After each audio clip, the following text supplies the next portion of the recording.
Olá, moçadinha do quinto ano, como vocês estão? Tudo bem? Eu sou a professora Juliana e vamos para a nossa aula de História. Hoje nós vamos falar agora um pouco sobre os quilombos, sobre os quilombolas. Na última aula, nós falamos um pouquinho sobre as terras indígenas, né? Sobre os índios. E agora nós vamos para os quilombos. Vamos lá para o nosso livro, na página 247, ok? Então vamos lá. Além dos indígenas, outro povo brasileiro tem o direito histórico às suas terras. São os quilombolas.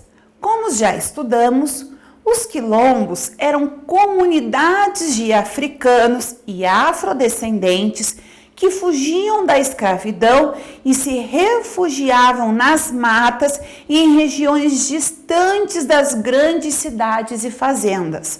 Lá, eles organizavam suas próprias aldeias, onde plantavam, caçavam e moravam.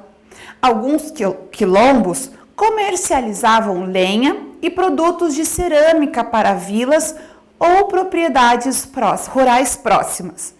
Os quilombolas se organizavam de forma muito diferente do restante da sociedade brasileira. Então, assim, os africanos, quando chegavam trazidos à força no Brasil, tinham que fazer o trabalho escravo. É aquele trabalho que não tem direito a ir e vir, a liberdade, não recebiam um salário em troca, não recebiam boas condições para moradia e nem locais adequados com higiene, para a saúde, cuidados com a saúde, né? Eles eram muito maltratados. E como eles faziam para poder se libertar desse trabalho escravo, dessa vida de escravo? Eles fugiam. E quando eles fugiam, eles iam para onde? Para os quilombos. Então existiam alguns escravizados que iniciavam, fugiam para a mata, para o interior, para locais longe das fazendas, e aí eles começavam a construir e fundar os quilombos. E lá nesse local, os quilombos, as pessoas que moram lá eram os quilombolas, certo? Então os quilombolas, eles se organizavam lá de uma forma que eles podiam manter a sua cultura, tradição, praticar a religião, alimentação, e lá eles plantavam e criavam animais para a sua subsistência. E com o tempo ali naquela região, eles faziam o quê? Como está dizendo aqui, ó, produtos de cerâmica que eles comercializavam com propriedades próximas.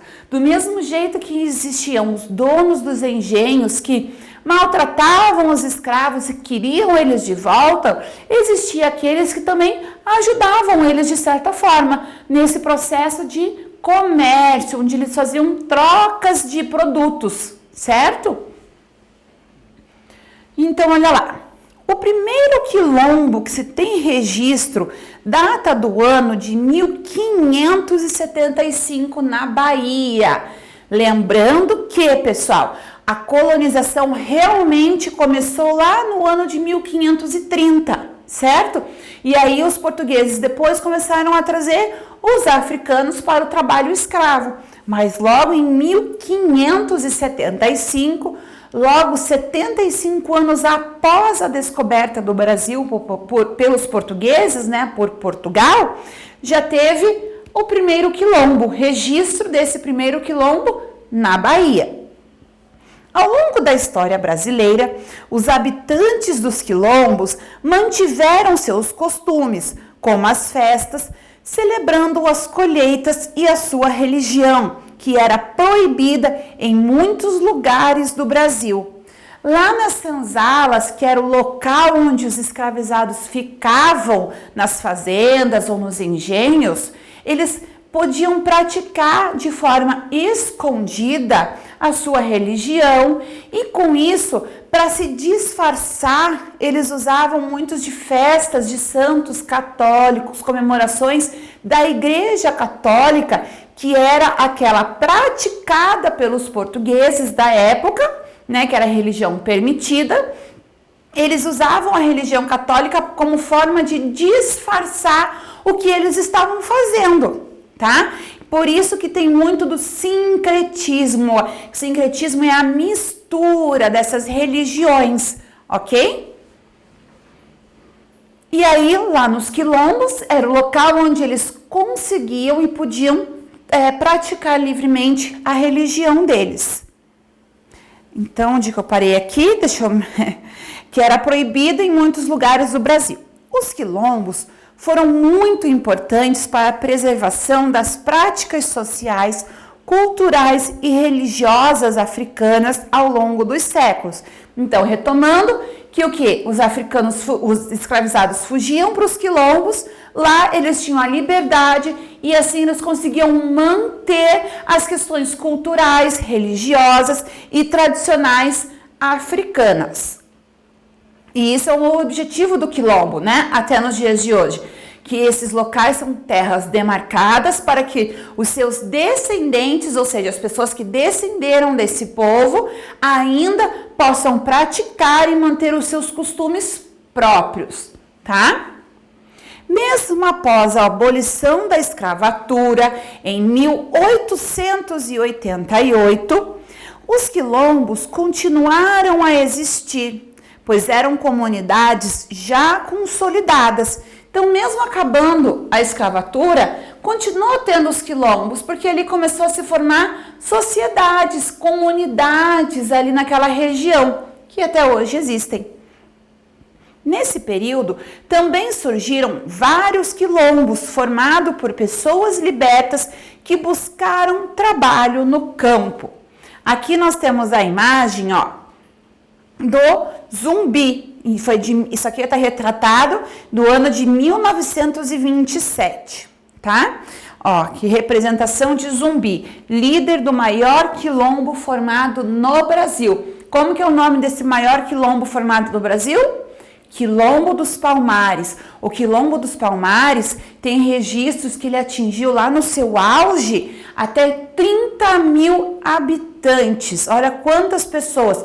Isso representava lá na época em torno de 10% da população brasileira estava lá, fugida no Quilombo dos Palmares.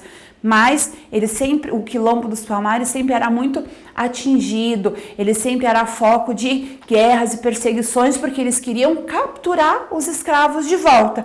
E eles realmente conseguiram isso quando teve a morte de Zumbi dos Palmares, que foi quem fundou este quilombo. Vamos ver aqui um videozinho sobre os quilombos no Brasil. Olá, meus amigos! Vocês conhecem esse instrumento? Ele se chama berimbau e veio da África com os nossos antepassados. Ele é um dos símbolos da nossa resistência à escravidão. Desde a vinda para o Brasil, os nossos antepassados sofriam com as péssimas condições nos chamados navios negreiros. Quando chegavam aqui na América, eram vendidos e recebiam diversos tipos de punição, sendo açoitados, presos e humilhados. Eles foram escravizados, mas não aceitaram pacificamente e lutaram de diversas maneiras para se libertar daquela condição. Uma das formas que encontravam para resistir era através das fugas. Quando fugiam, buscavam refúgio em aldeias construídas por outros escravos. Essas aldeias eram chamadas de quilombos. Surgiram muitos quilombos espalhados pelo Brasil. Eram geralmente bem organizados, possuíam um chefe e faziam até comércio com as fazendas vizinhas. O mais conhecido quilombo do Brasil foi chamado de Palmares, no atual estado de Alagoas. Viu só que legal como era a constituição dos quilombos? Se você quiser rever esse vídeo, contar para alguém aí na sua casa, volta ali no objeto digital, no seu livro digital. Você vai ter acesso a este vídeo, certo, pessoal? Então, muito obrigada pela aula de hoje. Nos vemos em breve nas próximas aulas. Se cuida, turma! Tchau!